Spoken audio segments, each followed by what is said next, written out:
Meus irmãos, hoje é culto de missões e o texto que eu separei por impulsionamento de Deus para que a gente comentasse é o texto do Evangelho de João, capítulo 16.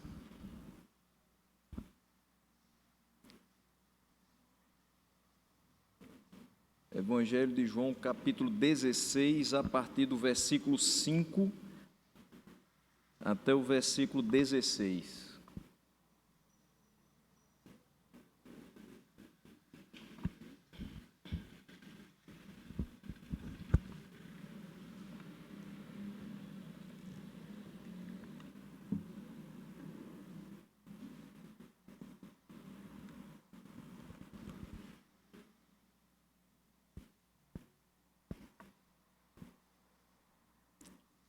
Podemos fazer a leitura. O texto é um pouquinho longo e depois que a gente fizer a leitura, mantenha a sua Bíblia aberta para acompanhar os 12 versículos. Diz o texto: agora que vou para aquele que me enviou, nenhum de vocês me pergunta, para onde vais? Porque falei estas coisas, o coração de vocês encheu-se de tristeza. Mas eu lhes afirmo que é para o bem de vocês que eu vou. Se eu não for, o conselheiro não virá para vocês. Mas se eu for, eu o enviarei. Quando ele vier, convencerá o mundo do pecado, da justiça e do juízo. Do pecado, porque os homens não creem em mim. Da justiça, porque vou para o Pai e vocês não me verão mais. E do juízo, porque o príncipe deste mundo já está condenado. Tenho ainda muito que lhes dizer, mas vocês não podem suportar agora. Mas quando o Espírito da verdade vier, ele os guiará a toda a verdade. Não falará de si mesmo, falará apenas o que ouvir e lhes anunciará o que está por vir. Ele me glorificará, porque receberá do que é meu e o tornará conhecido a vocês. Tudo o que pertence ao Pai é meu. Por isso eu disse que o Espírito receberá do que é meu e o tornará conhecido a vocês. Mais um pouco e já não me verão. Um pouco mais e me verão de novo. Amém? Que nessa noite a gente possa, através dessa palavra, ser tocado em relação à nossa responsabilidade de pregação e a obra que o Espírito faz em nós e através de nós. Hoje é o domingo que durante o mês a gente sempre separa para refletir um pouco acerca de missões. E nos nossos dias, mesmo com o aumento do estudo teológico, do preparo, inclusive dos membros da igreja, e do aumento também da pregação expositiva, ainda há quem confunda alguns conceitos e ideias. Ainda há muita dúvida pairando nas mentes de muita gente na igreja. Mas é de nosso conhecimento, graças a Deus por isso, que nós fomos eleitos por Deus Pai antes da fundação do mundo. E existem muitos textos que nos ajudam nisso. Mas o questionamento acerca do porquê pregamos, se Deus é quem escolhe, elege as pessoas e não o homem que o escolhe, de vez em quando aparece. Se Deus é quem escolhe, por que eu estou pregando? O que eu estou fazendo? Em algum momento da existência do ser humano, Deus não vai lá e vai escolher ele? Não vai chamar para si? Por que eu estou pregando? E de vez em quando a gente escuta isso, de vez em quando pessoas questionam de forma sincera porque não aprenderam ainda o porquê da necessidade da pregação. E é preciso que a gente não os leve de uma forma jocosa pela sua ignorância, mas os ensine. Por que nós pregamos? Mesmo sabendo que Deus tem os seus escolhidos. Nós pregamos porque nós cremos na palavra de Deus. Em primeiro lugar, isso. E essa palavra nos traz em Romanos 10, 17, que a fé vem pela pregação, vem pelo ouvir e ouvir a palavra de Deus. Então, é necessário que a pregação exista para que o pecador seja convertido, tenha a sua vida mudada, transformada, a sua rota, que antes era de colisão com o inferno, agora seja uma rota para o céu. É dessa pregação que tem como centro Cristo e esse crucificado que o Espírito Santo se utiliza para atrair o pecador a Deus. Não é por outra forma. Ninguém acordou numa bela manhã de sol de domingo e disse: vou para a igreja, sou uma nova criatura. Isso não existe, nem em filmes. O que existe é uma pregação centrada em Cristo e que mostra que você é pecador, mas tem solução para o seu problema. E hoje a gente vai falar um pouquinho acerca da obra do Espírito Santo. É fato que não se pode, nessa pregação, privilegiar somente a pessoa do Espírito Santo. A nossa salvação é uma obra trinitária. Mas nós vamos ver nesses 12 versículos qual é a missão, a obra do Espírito Santo, exposta por João nesses versículos do 5 até o 16 do capítulo 16. Então acompanhe junto comigo. Versículo 5 nos diz: agora que vou para aquele que me enviou, nenhum de vocês me pergunta: para onde vais? Pedro havia feito uma pergunta bem semelhante, capítulo 13, versículo 36. Simão Pedro perguntou a Jesus: Senhor, para onde vais? Jesus respondeu: para onde eu vou, vocês não podem me seguir agora, mas me seguirão mais tarde. Só que essa pergunta que Pedro faz não é pensando nas implicações da partida de Cristo, mas é percebendo a iminência da partida de Cristo, ou seja, a proximidade da partida de Cristo.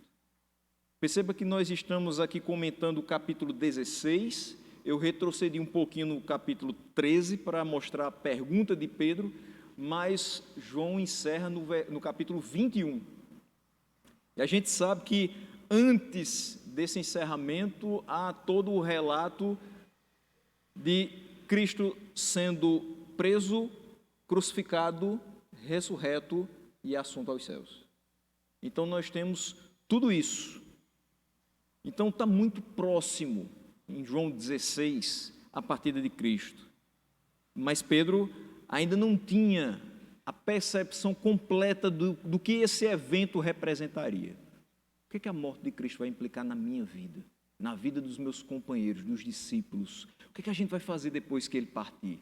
Não era isso ainda. E Tomé também mostrou a mesma preocupação, quando perguntou no capítulo 14, versículo 5, Senhor, não sabemos para onde vais, como então podemos saber o caminho? Isso é João 14, versículo 5. Alguém sabe como é que Jesus respondeu? Respondeu-lhe Jesus: eu sou o caminho, a verdade e a vida. Ninguém vem ao Pai a não ser por mim. Por essa Tomé não esperava. Ele estava diante do caminho. Ele não sabia para onde ia, mas ele estava diante do caminho. Ele talvez não soubesse toda a verdade dessas escrituras, mas ele estava diante da verdade. Ele talvez não entendesse muito bem como as pessoas chegavam a sair do estado de morte para a vida, mas ele estava diante da própria vida. E digo isso não somente porque Tomé era vacilante, é porque às vezes a gente tem 20 anos de carteira de membro e ainda não entendeu. E não há problema nisso, a não ser que você morra não sabendo. Você precisa saber. Eles podiam não saber exatamente para onde Jesus ia, mas era certo e ainda é certo hoje, que para onde Jesus foi só vão aqueles que creram no seu nome. É certo que os que vão para onde Jesus foi são os que viveram na terra pela condução dele, porque ele é o caminho. São aqueles que viveram alicerçados nos mandamentos dele, porque ele é a verdade. E aqueles que foram regenerados para uma vida em louvor a ele. Ele nos deu vida. Com a descida do Espírito Santo, quando falamos assim que ele é a vida, é preciso pensarmos o seguinte: nós de fato, todos nós estávamos sem vida. E quando nós estávamos sem vida, não existiria de forma alguma possibilidade que a gente escolhesse viver, ou algum caminho que a gente trilhasse para que essa vida chegasse até nós. Daí a necessidade de Cristo morrer em nosso lugar. E aí ele não dá simplesmente condições para que a gente vá atrás da vida, ele nos dá vida de fato. Aqui Jesus vai desafiar os seus discípulos a pensarem então, não somente no tempo da sua partida, mas ele vai desafiar os seus discípulos a pensarem sobre a importância da sua partida. E aí a gente pensa, a importância da partida de Cristo é porque no momento que ele morre e ressuscita, aqueles que estavam mortos em delitos e pecados agora passam a ter vida. Mas não é somente isso.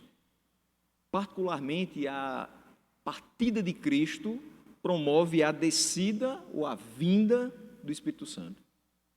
Não haveria como o Espírito Santo vir antes de que acontecesse a partida de Cristo. E aí, no versículo 6, ele diz: por que falei estas coisas, o coração de vocês se encheu de tristeza. Eles não entendiam, e até Pedro fala que Cristo não deveria ir. Senhor, por que o Senhor tem que morrer? Não é para o Senhor morrer. O Senhor deve ficar aqui com a gente. A gente não pode se apartar do Senhor. A gente vai ficar órfão, vai ficar sem saber o que fazer. Mas era necessário que, quando ele tocasse nesse assunto da sua partida, o coração deles não se enchesse somente de tristeza, porque estava muito perto, mas se enchesse também da curiosidade de saber, depois da partida de Cristo, o que devemos fazer? Como devemos nos relacionar com aqueles que não conhecem a Ele? A mensagem que Ele trouxe até nós, o que a gente vai fazer com ela? E é interessante que quando a gente é novo convertido, é um pouco isso que passa no nosso coração. A gente tem aquele ardor de sair pregando à torta e à direita, mas ao mesmo tempo a gente pega toda essa palavra e diz: eu tenho tudo isso, o que é que eu vou fazer com tudo isso? Não sei bem como pregar. Tem muita gente que passa anos e anos e diz assim: mas eu não sei pregar, o que é que eu vou fazer com tudo isso? O que é que eu vou fazer com todo esse conhecimento? Você precisa expor esse conhecimento, mesmo que não com tanta condição retórica, mesmo que você não saiba muito bem expressar, mesmo que você não seja o melhor dos oradores, mas se de fato você foi transformado por Deus, você precisa falar a respeito de Cristo e como a sua morte e ressurreição transformou a sua vida. Isso não é um pedido, isso não é simplesmente uma oportunidade, é uma ordem que nos é dada, é uma comissão que nos foi feita. E para os discípulos era importante deixar de lado um pouco a tristeza e compreender que a vinda do Espírito Santo só se daria quando do retorno de Cristo ao Pai. Enquanto ele estava com os discípulos em forma humana, ele fisicamente apenas ocuparia um local junto com aqueles discípulos. Então a gente tem vários e vários relatos mostrando Jesus estava com os discípulos em determinada localidade. Então Jesus em carne estava em um local com os discípulos. Depois eles seguiam para outra localidade. Então Jesus estava com aqueles discípulos naquela outra localidade. Em carne ele não estava naquela outra mais. Porém nós sabemos que enquanto Deus ele está em todos os lugares. E era necessário que quando ele fosse, ele enviasse aquele que estaria presente na vida de todos os que foram transformados pela sua mensagem.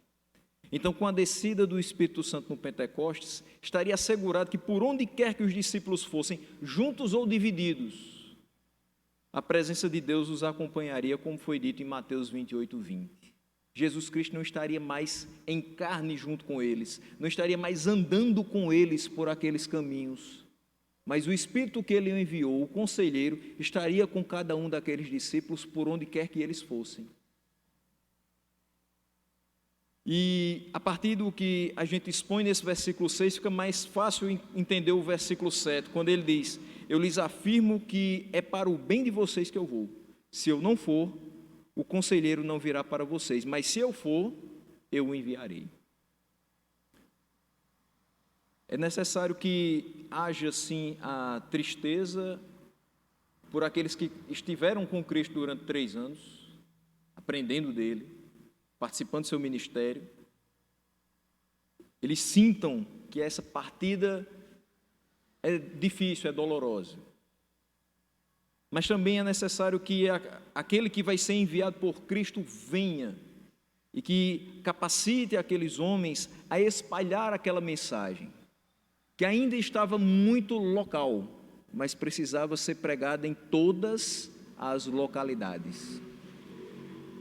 Quando a gente lê Atos 1:8, a gente percebe o quão necessário é que, com a descida do Espírito Santo, eles saiam pregando por todos os locais, até os confins da terra. Mas sem a presença do Espírito Santo, eles não deveriam ir, deveriam permanecer onde estavam. E quando a gente olha para a nossa vida hoje, deve-se ter a mesma percepção. Sem o Espírito Santo em nós, devemos permanecer onde estamos. Mas na dependência do Espírito Santo, devemos ir até os confins da terra. Se eu saio daqui para ir para qualquer local, para falar das minhas palavras, das minhas experiências, do meu ponto de vista, eu não estou fazendo muita coisa. Mas se eu saio daqui para qualquer local, seja a próxima rua desse bairro, para falar sobre a verdade de Cristo, para falar sobre sua morte e ressurreição, para falar sobre a solução para os pecados dos perdidos, e isso na dependência do Espírito Santo, eu vou colher frutos. Não somente eu, todo o reino de Deus. Quando nós pregamos na dependência do Espírito Santo, sem a ajuda dele, sem a capacitação dele, não adianta. Pregação ou exposição de um texto bíblico sem a dependência do Espírito Santo vai virar palestra, vai virar quase que uma monografia, vai ser um discurso, mas a pregação que transforma tem que ser na dependência do Espírito Santo. Então, a consumação da obra de Cristo, sua morte e ressurreição, era a condição sem a qual não viria o Espírito Santo, até porque quando ele fosse, o enviaria. É assim que ele diz no final do versículo 7. E nos versículos 8 a 11 nós vamos enxergar qual é a parte da obra do Espírito Santo que é destinada a esses que estão perdidos, aos ímpios, aos incrédulos. Ele diz: quando ele vier, convencerá o mundo do pecado, da justiça e do juízo. Do pecado, porque os homens não creem em mim; da justiça, porque vou para o Pai e vocês não me verão mais; e do juízo, porque o príncipe deste mundo já está condenado. Veja, o Espírito revela aos homens 3 verdades fundamentais. Primeira delas, a violação desses homens da palavra de Deus, ou seja, pecado. E eles violam a palavra de Deus porque não creem em Deus. A gente olha para o contexto atual e todos os dias, todos os minutos e todos os segundos em que os nossos olhos estão abertos e os nossos ouvidos atentos a tudo que está ao nosso redor, nós enxergamos e percebemos violações da palavra de Deus.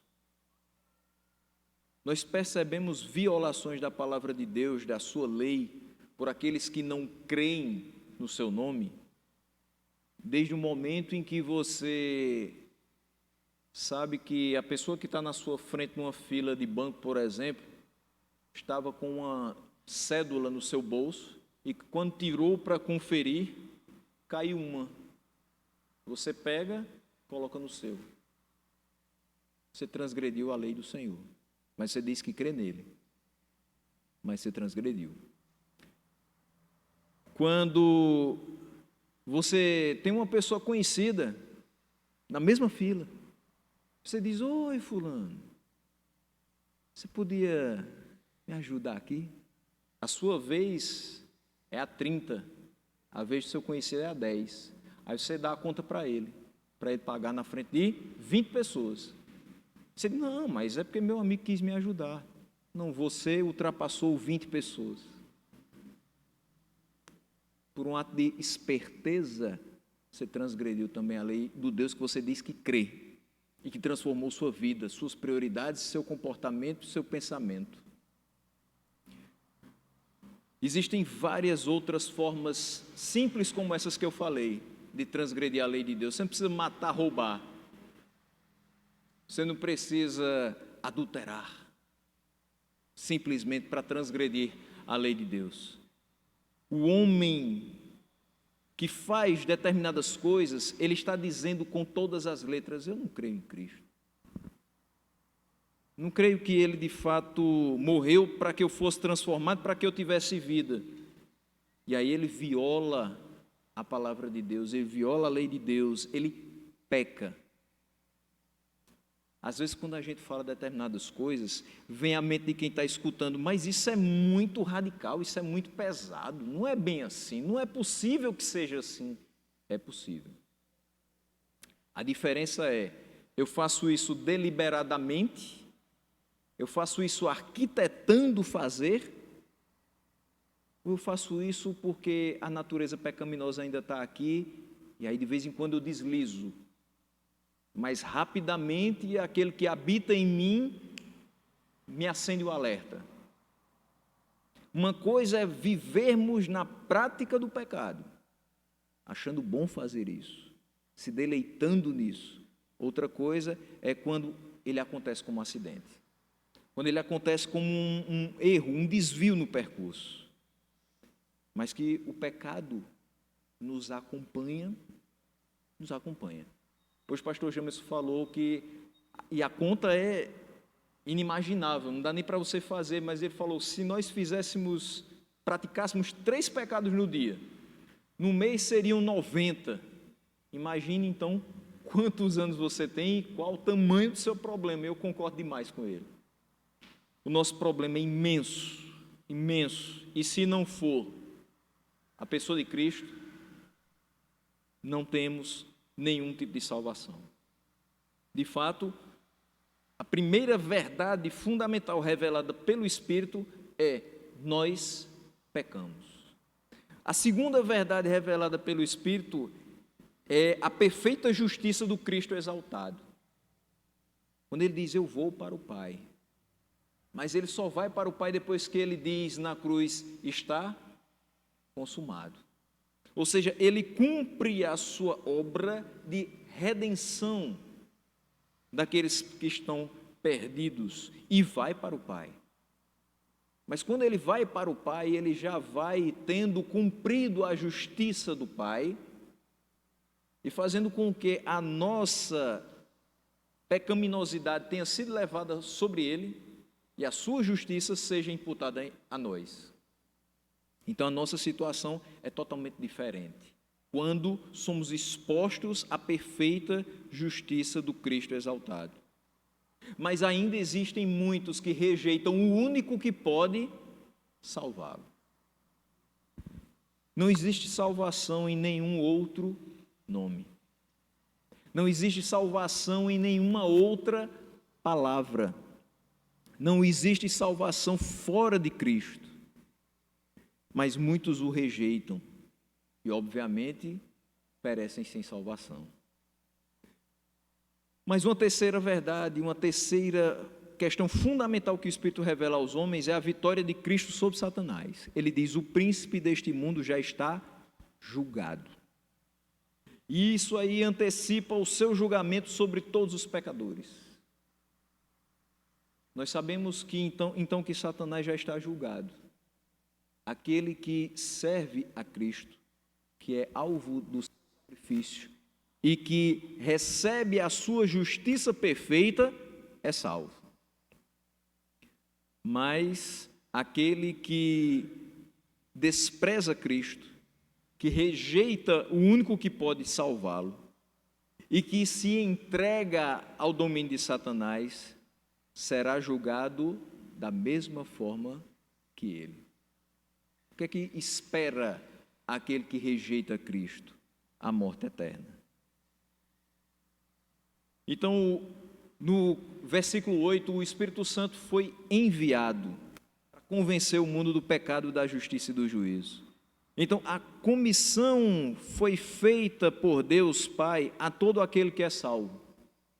Nós temos que pregar o Evangelho, falar acerca de todas essas verdades que o Espírito nos revela. E essa comissão foi feita não só para aquele que foi para o seminário. Essa comissão não foi feita simplesmente para aquele que foi ordenado. Não foi feita simplesmente para aquele que foi enviado a um campo missionário. Mas essa comissão foi feita a todo aquele que é salvo, regenerado, justificado pelo Filho. Então, não há desculpas para que você tenha a sua vida cristã baseada em vir, ouvir, dormir e acordar. Nesse meio tem que ter trabalhar. É muito cômodo, nós estamos ficando obesos da palavra de Deus, porque nós ouvimos muito e muita coisa boa, e a gente vai absorvendo, mas quanto disso a gente tem compartilhado? Quanto da nossa dieta saudável da palavra de Deus, a gente tem oferecido a outras pessoas? O que é que a gente faz durante a semana? Do que é que a gente se ocupa tanto que a gente não consegue tirar algum tempo para falar de Deus para outras pessoas? A nossa vida vai passando, a gente alcança determinados graus na profissão, determinados graus na academia, a gente é benquisto pela sociedade, mas está faltando alguma coisa. Sempre vai faltar. Para aquele que foi chamado para pregar o Evangelho a toda criatura, sempre vai estar faltando alguma coisa. E quanto mais a gente fizer, quanto mais a gente sair da inércia e fizer o que foi chamado para fazer, mais ainda vai ter para fazer. Determinado momento da minha caminhada, eu estive muito próximo de um pastor num bairro muito pequeno aqui em Campina Grande. E num culto de missões como que nós estamos, ele convidava as missionárias da igreja para evangelizar o bairro. Eu sou bem sincero aos irmãos, para evangelizar aquele bairro, eles precisariam de uma manhã, uma tarde e a manhã do dia seguinte. Eles conseguiriam ir em todas as casas. Eu digo isso com a experiência de quem fez 850 casas de uma cidade em 4 dias, junto com mais uma pessoa. Eu e mais um companheiro de trabalho em Algodão de Jandaíra. A gente fez as 850 casas, segunda, terça, quarta, quinta e a sexta de manhã. Então dava para ir. A gente foi só para pegar dados. Às vezes as pessoas vão apenas para entregar folhetos. É até mais rápido. E a resposta que a gente escutava daquelas missionárias separadas para o anúncio das boas novas era: nós já fomos, pastor. E aquilo me doía no coração, porque elas foram uma vez, mas as pessoas que elas visitaram não estavam na igreja, não ouviram o Evangelho, não tiveram uma segunda oportunidade. Talvez algumas bateram a porta perto delas e nem tiveram a primeira oportunidade de ouvir. E por que não ir lá uma segunda vez? E por que não ir lá uma terceira vez? E por que não ir lá toda semana? Até que um dia os ouvidos se abram e as escamas caiam dos olhos. E se isso não vier a acontecer, porque nós sabemos que Deus tem seus eleitos, mas eles não têm escrito na testa. A gente não sabe quem são. É por isso que a gente prega também. Se isso não acontecer, fizemos a nossa responsabilidade. E glorificamos a Deus com o nosso trabalho. Mas ouvir nós já fomos, já evangelizamos, já fizemos o que era necessário, não adianta ir mais. Nós temos a responsabilidade de pregar e de anunciar as boas novas todo o tempo, todo dia, de anunciar todo o desígnio de Deus. E é interessante que quanto mais a gente vai passando o tempo, mais a gente vai dizendo, esse texto aqui eu já preguei, esse texto aqui eu já preguei, esse texto aqui eu já preguei, mas sempre vai ter um texto que você nunca pregou. E por mais que você consiga, se você se tornar esse fenômeno, pregar todos os textos da Bíblia, ainda assim há lições para serem exploradas. Quando você pregar uma segunda, terceira, quarta, quinta vez. Sempre vai haver a necessidade de pregação do Evangelho. Porque sempre vai haver alguém que não ouviu, ou alguém que ainda não creu, mesmo tendo ouvido. Então, é necessário pregar, é necessário se doar na pregação do Evangelho, bem que você já tenha ido em outros momentos. Mas entendendo que a mudança interna, a mudança do pensamento, do comportamento e o convencimento é promovido pelo Espírito Santo. Talvez aquelas pessoas que diziam, nós já evangelizamos, não adianta ir de novo. Eles não vão vir para cá. Talvez elas pensassem o seguinte, eu acho que a forma como a gente falou não foi muito convincente, então eles não vieram. Às vezes a gente prega e sai destruído do púlpito, porque a gente pensa, eu acho que ninguém creu. Às vezes a gente precisa de um convencimento a partir de um apelo e de mãos levantadas para saber que fez o certo. Quando a gente não precisa disso, basta que o Senhor continue nos incomodando e nos transmitindo. Hoje você fez a sua parte, mas vem o dia de amanhã você vai ter que fazer de novo. Não se acomode. Não interessa se as pessoas disseram que você pregou bem, amanhã você tem que pregar de novo. Não interessa se hoje o seu sermão foi bem redondinho, amanhã você vai ter que ter outro. E mais ainda, sua vida tem que ser um sermão. As pessoas têm que ler esse sermão e ser impactadas. Elas não podem ler o sermão da sua vida como se fosse o jornal do dia seguinte, de forma alguma. Mas entender a responsabilidade de pregação não quer dizer que a forma da gente falar vai ajudar as pessoas a se chegarem a Deus, no sentido de que elas realmente vão crer a partir dali, a partir do que eu falei, a partir da minha forma de se expressar. Mas quer dizer que o Espírito Santo vai se utilizar disso para o convencimento do pecado. Nós pregamos porque nós fomos chamados para isso, mas não está em nós o poder de trocar as prioridades das pessoas, de transformar as vidas. Isso é obra do Espírito Santo. Quando ele fala no versículo 9 a respeito do pecado, porque os homens não creem em mim, a nossa pregação precisa tocar no tema do pecado, e isso sem suavizar. Não é que existe um mal que nos assola, porque parece uma coisa muito vaga, quando a gente diz assim, existe um mal que assola o homem, parece que é uma coisa externa ao homem.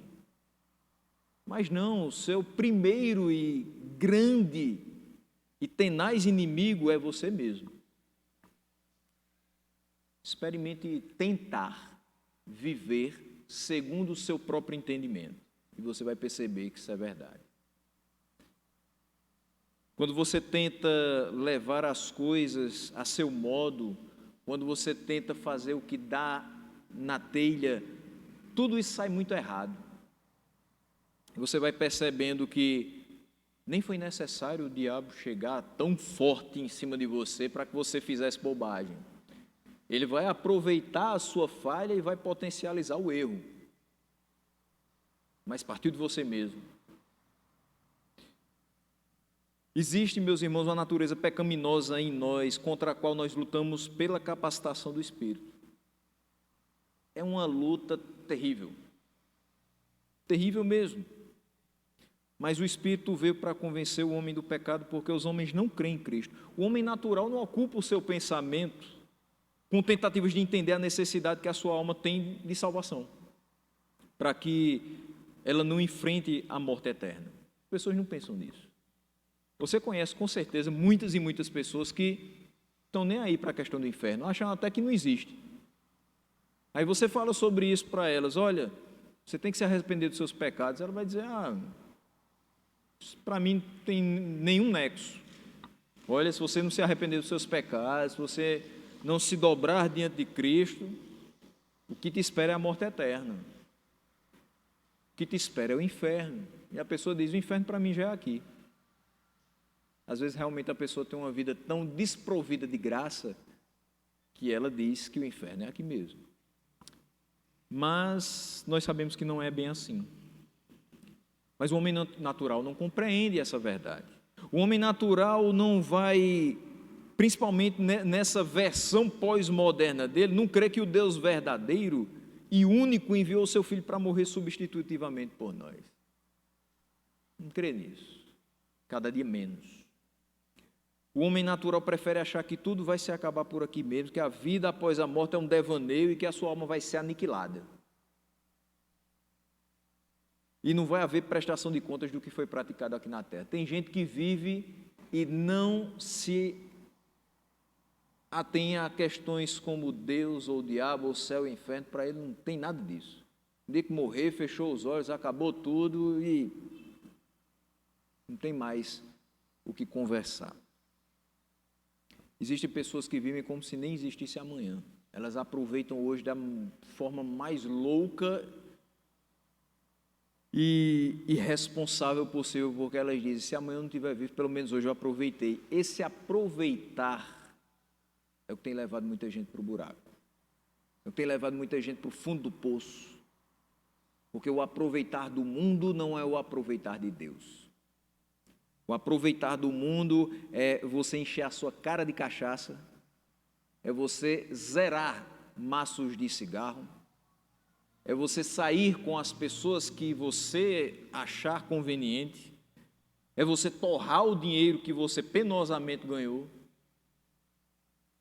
sem que haja em você escrúpulos ou conveniências. E é inconveniente falar sobre isso para muita gente. Elas preferem estar no fundo do poço, a se agarrar naquela única pessoa que pode salvá-las. Esse é o homem natural. Então é necessário que preguemos acerca da necessidade de arrependimento de pecados, para que o Espírito Santo convença as pessoas do pecado, para que elas se arrependam dos seus maus caminhos, para que elas tenham fé em Cristo, porque aquele que tem fé em Cristo invoca o seu nome, e todo aquele que invocar o seu nome será salvo.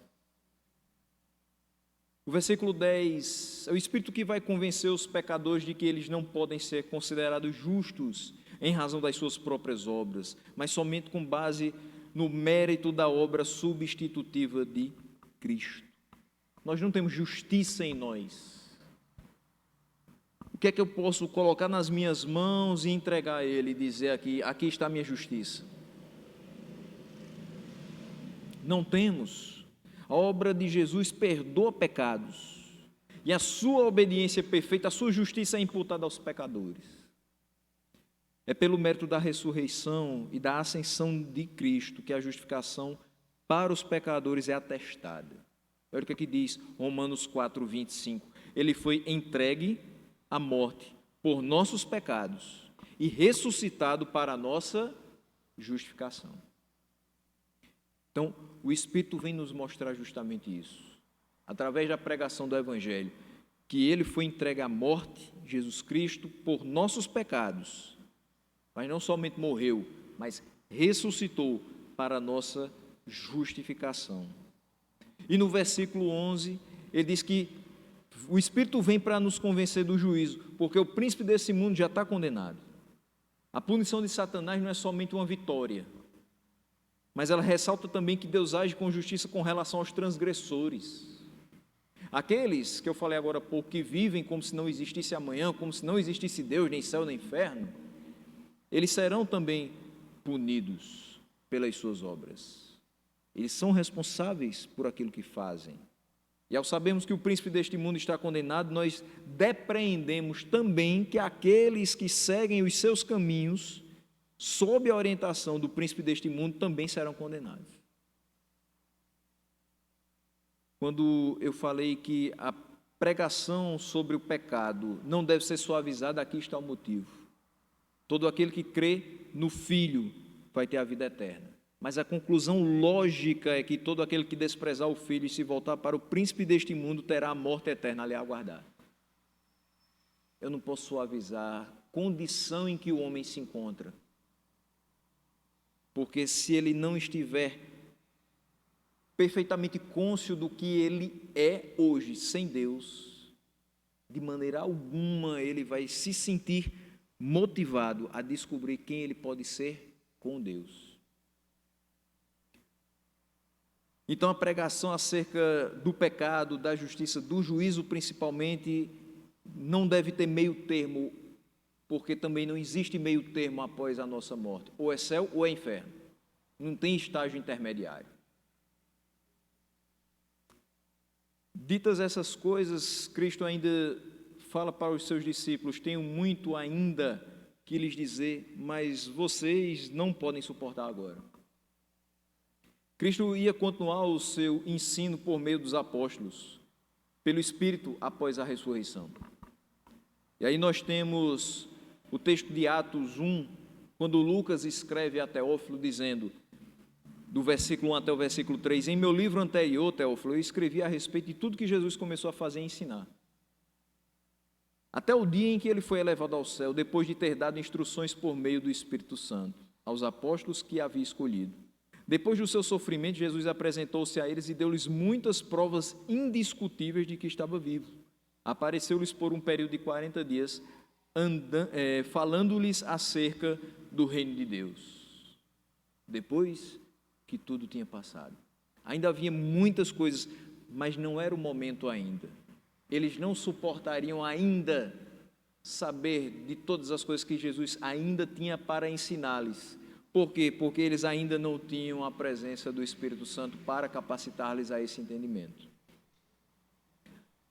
Mas não somente após a ressurreição, ainda existia uma continuação do seu ensino após a ascensão. Efésios 3:5 ele diz, esse mistério não foi dado a conhecer aos homens de outras gerações, mas agora foi revelado pelo Espírito aos santos, apóstolos e profetas de Deus. Agora é o momento. Após a ascensão, esse é o momento de ouvir acerca dessas verdades.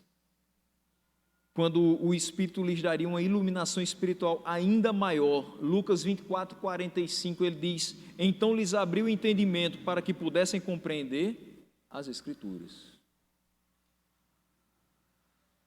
Hoje tem muita gente que lê a Bíblia.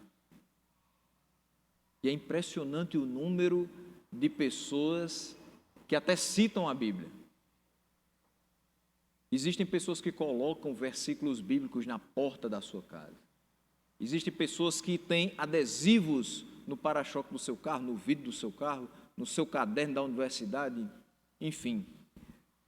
Andam com camisas com versículos bíblicos, mas não compreendem o que tudo aquilo quer dizer. Porque não vivem o que tudo aquilo quer realmente trazer à tona. Você pode colocar na porta da sua casa, aquele que te guarda não dorme. Mas se você estiver dormindo com relação à verdade do Evangelho, aquilo realmente não é realidade na sua vida. Você não sabe nem quem é esse que você diz que te guarda. É porque você se safa de algumas situações e acha que está tudo certo. Mas vai ter um dia que de fato a casa cairá. E aí, aquela frase só vai ter sentido se de fato você viveu e trabalhou por aquele que te guarda e que não dorme. Dizer que Deus é fiel é maravilhoso, Ele de fato é. Mas abrir mão da fidelidade a Ele,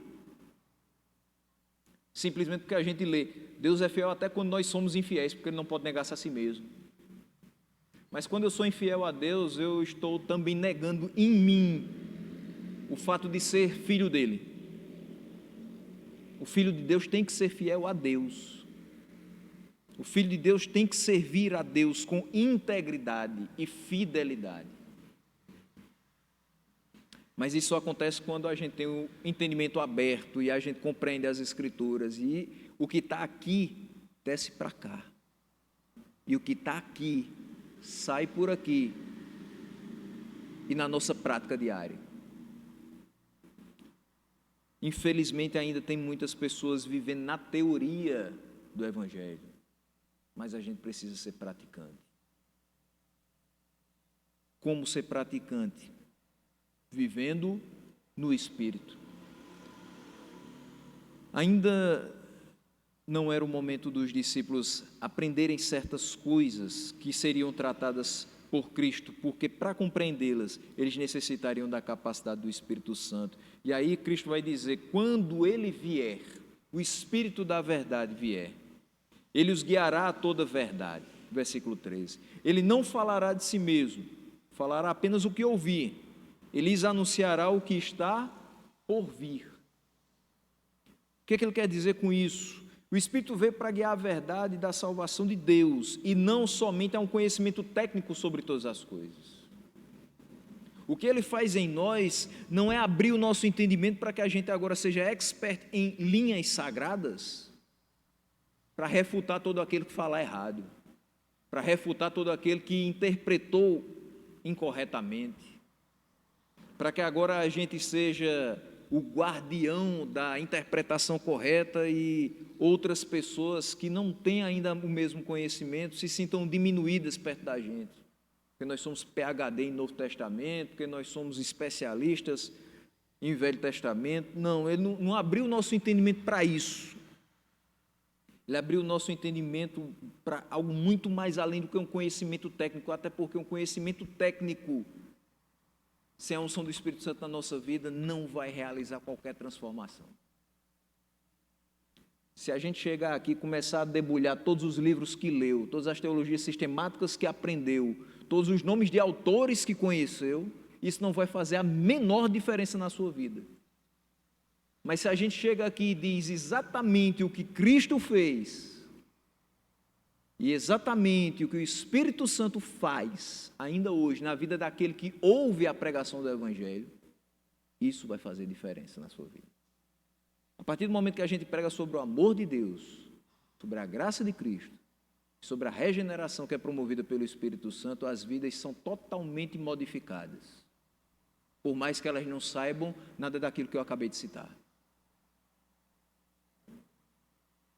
Esse ato de guiar a verdade está relacionado especificamente ao ministério dos apóstolos, porque eles seriam os veículos da nova escritura, ou seja, eles seriam os escritores do Novo Testamento, que ocupariam o seu lugar ao lado do Antigo Testamento. Perceba que você tem muitas escrituras no Novo Testamento feitas pelas mãos deles, inspirados por Deus. Era necessário que eles compreendessem toda a verdade para que ficasse registrado aqui e hoje a gente meditasse nessa verdade. O Espírito relembra do passado tudo que foi registrado nos Evangelhos e vai revelar as coisas por vir. Por exemplo, João escreve os registros do Apocalipse. Mas o Espírito não vai falar por si mesmo, não vai falar de si mesmo. O ensino do Espírito Santo não é feito independente do ensino do Pai e do Filho, mas como parte do plano de redenção e em concordância total com as três pessoas da Trindade. Como nós já havíamos sinalizado anteriormente, quando eu disse a obra de salvação do pecador é trinitária. Infelizmente, existem comunidades que baseiam todo o seu ensino apenas na pessoa do Espírito Santo. Esquecem totalmente o resto. Quando a gente foca demais na figura do Espírito Santo e esquece de todo o restante do plano de redenção, a gente tem uma tendência a ser mais místico do que de fato nós devemos ser. Existe algo de místico em nossa relação com o Pai, com o Filho, com o Espírito. Mas existe um misticismo exagerado quando a gente foca apenas na figura do Espírito Santo. A gente perde a mão quando a gente foca apenas no Espírito Santo. De modo algum, ele veio para falar sobre si mesmo.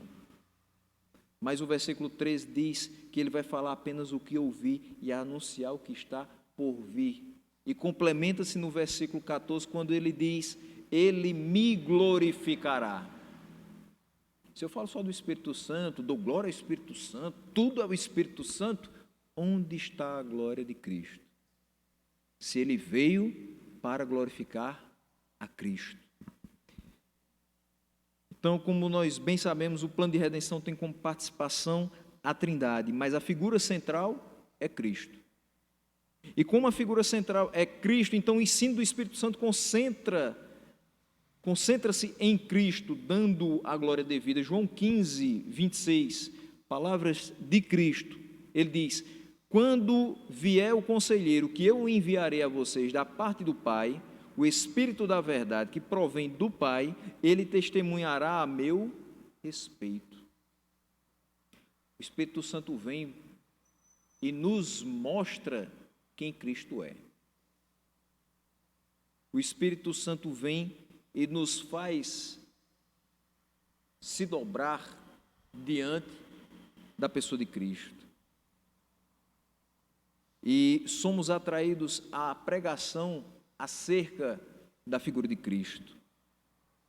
E ele se utiliza dessa pregação para nos convencer do pecado, da justiça e do juízo, para nos fazer novas criaturas, porque agora nós estamos em Cristo. Não podemos ser somente cheios do Espírito Santo, mas cheios do conhecimento da pessoa de Cristo.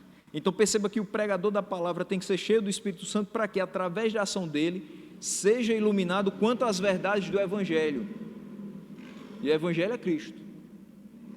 Para que ele transmita com fidelidade, glorificando a pessoa de Cristo, e o Espírito que o iluminou para expor a palavra, faça o convencimento do ouvinte, e que esse ouvinte creia no nome do Filho de Deus para perdão dos pecados e salvação da sua alma. É para isso que a gente tem que ser cheio do Espírito Santo, para pregar o Evangelho. Então, quando a gente pregar o Evangelho, que preguemos na dependência do Espírito Santo, e o propósito salvífico na vida dos eleitos de Deus será concretizado, para a sua honra e glória. No versículo 15, ele vai reforçar ainda mais esse caráter trinitário da nossa salvação. Tudo que pertence ao Pai é meu, por isso eu disse que o Espírito receberá do que é meu e o tornará conhecido a vocês. Ele mostra o íntimo relacionamento entre as três pessoas da Trindade, como também acontece em João 17,10. Tudo o que eu tenho é teu, e tudo o que tens é meu, e eu tenho sido glorificado por meio deles. Então, o trabalho do Espírito Santo de revelar o Filho glorifica o Pai. Para fechar, o versículo 16 nos diz: mais um pouco, e já não me verão. Um pouco mais, e me verão de novo. O que ele quer dizer a respeito da primeira sentença do versículo 16? Mais um pouco e já não me verão. Ele se referia à crucificação. Como eu falei lá no início do sermão, ele já estava muito próximo desse momento de partida. E por isso que quando ele falou, os discípulos ficaram entristecidos. Eles sabiam que estava muito próximo à crucificação. Então ele diz: em pouco tempo vocês não me verão mais um pouco e vocês já não me verão. Em pouco tempo Jesus seria entregue em favor de muitos na cruz do Calvário. Mas quanto à segunda parte do versículo 16, não há uma unanimidade entre os comentaristas. Ele diz: um pouco mais e me verão de novo. Em que momento eles veriam de novo? Em que momento o veremos de novo? O que poderia transformar a tristeza dos discípulos com a partida de Cristo em alegria por vê-lo novamente? Qual seria esse momento? Uma primeira possibilidade, que é interessante de se observar pela proximidade da promessa, seria a ressurreição. Porque ele disse que destruiria aquele templo e em 3 dias o reedificaria. Então ele diz, um pouco, mais um pouco, e já não me verão. Crucificação, sua morte. Um pouco mais e me verão de novo. Ele ressuscitaria. E ele apareceu para muitos depois da sua ressurreição. A segunda proposição seria na vinda do Espírito Santo, que é relatada em Atos. Porque se o Espírito está conosco, também o Filho está, e consequentemente o Pai.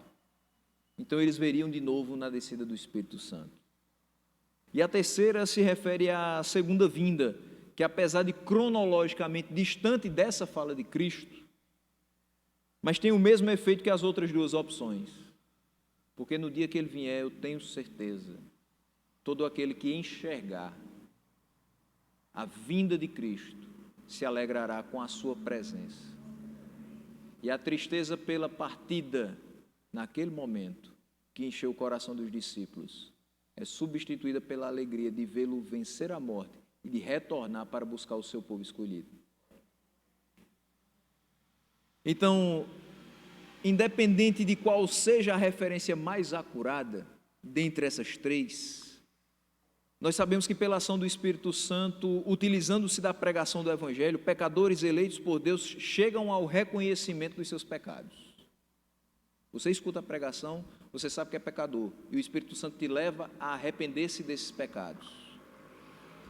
E você, deixando esses pecados, alcança misericórdia e justificação por meio da fé no sacrifício de Cristo.